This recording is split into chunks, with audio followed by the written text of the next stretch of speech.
Hi all welcome to Blasters arena. ഈ summer transfer ജാലകത്തിൽ ഏറ്റവും കൂടുതൽ ചർച്ച ചെയ്യപ്പെടുന്ന പേരുകളിൽ ഒന്നാണ് അഭിഷേക് സിംഗ്. പഞ്ചാബ് എഫ് സിക്ക് വേണ്ടി കളിക്കുന്ന ഫുൾ ബാക്കാണ് അദ്ദേഹം. യുവതാരമാണ്. ഇന്ത്യൻ ദേശീയ ടീമിന് വേണ്ടി അദ്ദേഹം കളിച്ചിരുന്നു. അദ്ദേഹം പഞ്ചാബ് വിടാനുള്ള ഒരുക്കത്തിലാണ് എന്ന റൂമറുകൾ നേരത്തെ ഉണ്ടായിരുന്നു. അദ്ദേഹം എങ്ങോട്ട് പോകുന്നു എന്ന ചോദ്യം മാർക്കസ് മെർഗുലാവയോട് ചോദിക്കപ്പെട്ടിരുന്നു.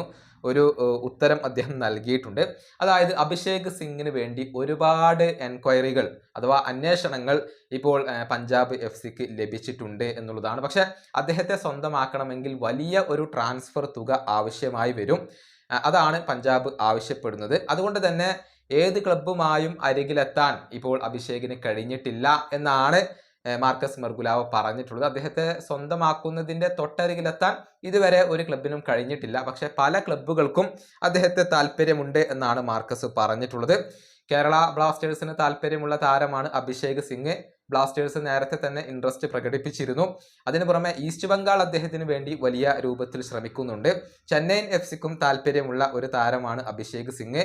ഇതിൽ ഏത് ക്ലബിലേക്ക് അദ്ദേഹം പോകും എന്നുള്ളത് വ്യക്തമല്ല. ഏറ്റവും ചുരുങ്ങിയത് 2 കോടി രൂപയെങ്കിലും ഈ താരത്തിന് വേണ്ടി പഞ്ചാബ് എഫ് സി ആവശ്യപ്പെടും എന്ന റിപ്പോർട്ട് നേരത്തെ കേൽനോ പ്രസിദ്ധീകരിച്ചിരുന്നു. ചുരുക്കത്തിൽ ഇദ്ദേഹത്തെ സ്വന്തമാക്കുക എന്നുള്ളത് എളുപ്പമുള്ള കാര്യമല്ല. വലിയ ഒരു തുക ആവശ്യപ്പെടാനാണ് പഞ്ചാബ് ഇപ്പോൾ തീരുമാനിച്ചിട്ടുള്ളത്. നിഖിൽ പ്രഭുവിന്റെ കാര്യത്തിലും ഇങ്ങനെ തന്നെയാണ് സംഭവിക്കുന്നത്. ഈ വീഡിയോ അവസാനിപ്പിക്കുന്നു. അടുത്തൊരു വീഡിയോ വീണ്ടും കാണാം.